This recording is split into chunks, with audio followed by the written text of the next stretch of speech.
Shalom saudara-saudara yang terberkati, sesama murid-murid Tuhan Yesus yang senantiasa terhubung dengan pokok anggur yang benar.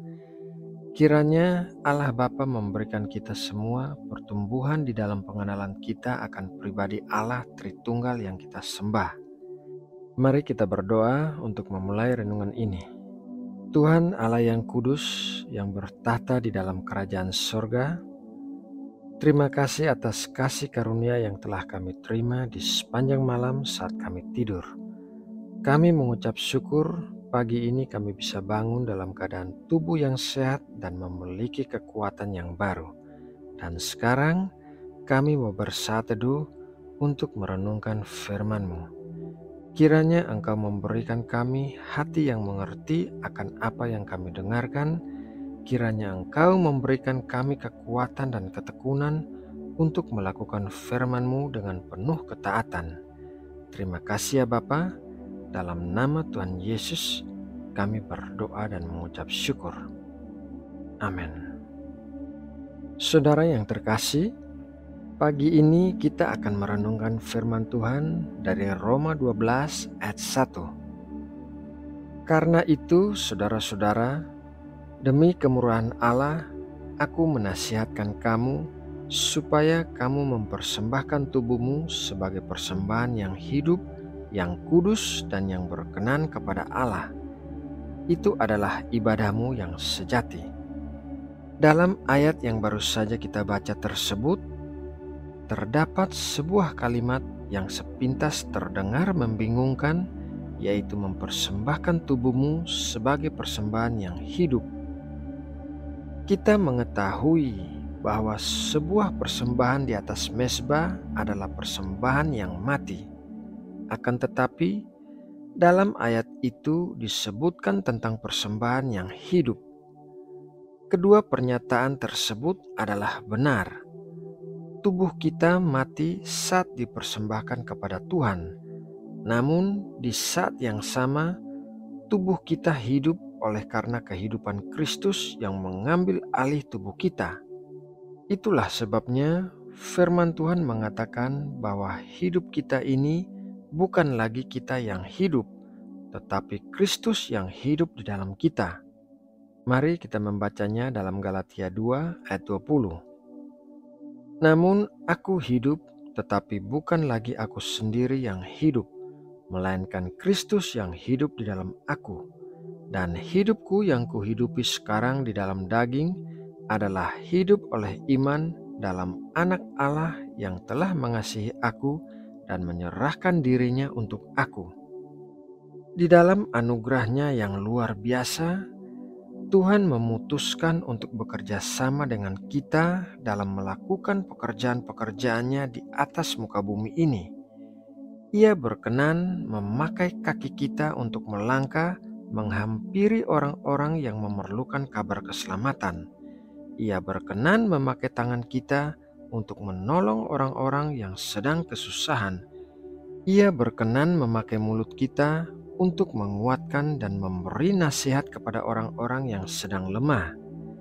Tuhan berkenan memakai tubuh dan hidup kita untuk menjangkau orang-orang agar sebanyak mungkin orang dapat menerima keselamatan. Tubuh kita sebagai persembahan yang hidup memungkinkan kuasa Kristus untuk bekerja melalui kita dalam memperluas kerajaannya di atas muka bumi ini. Lebih lanjut dikatakan dalam Roma 12 ayat 1 bahwa tubuh kita adalah persembahan yang kudus kepada Allah. Maksudnya adalah hidup kita harus mencerminkan kekudusan dan kebenaran. Kita harus menjauhkan diri dari dosa dan hidup sesuai dengan prinsip-prinsip Alkitab. Kita dipanggil untuk menjadi teladan yang baik bagi orang lain, sehingga mereka dapat melihat Kristus dalam kehidupan kita. Selain itu, persembahan hidup kita harus berkenan kepada Allah.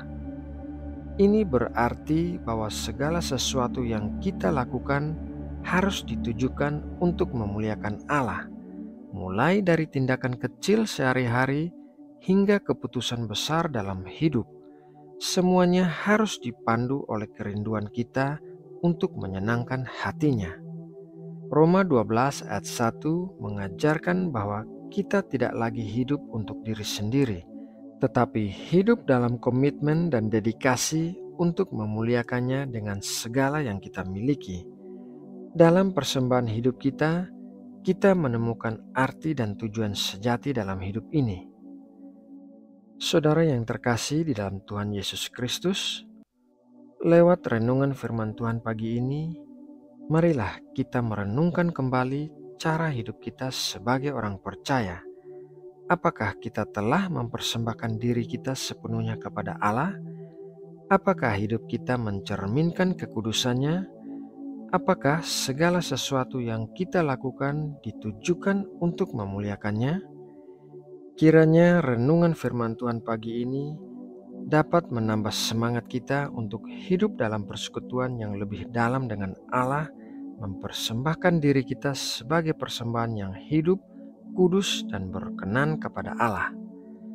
Mari kita berdoa untuk menutup renungan ini. Bapa kami yang kami muliakan di dalam nama Tuhan Yesus Kristus, terima kasih atas berkat firman-Mu yang baru saja kami terima. Engkau telah mengajarkan kami bahwa tubuh kami adalah persembahan yang hidup, kudus, dan berkenan kepadamu. Kiranya Engkau memakai hidup kami untuk pekerjaan-pekerjaan di dalam kerajaan-Mu, dan kiranya Engkau memberkati kami dengan tubuh yang sehat dan kekuatan untuk melakukan kehendak-Mu.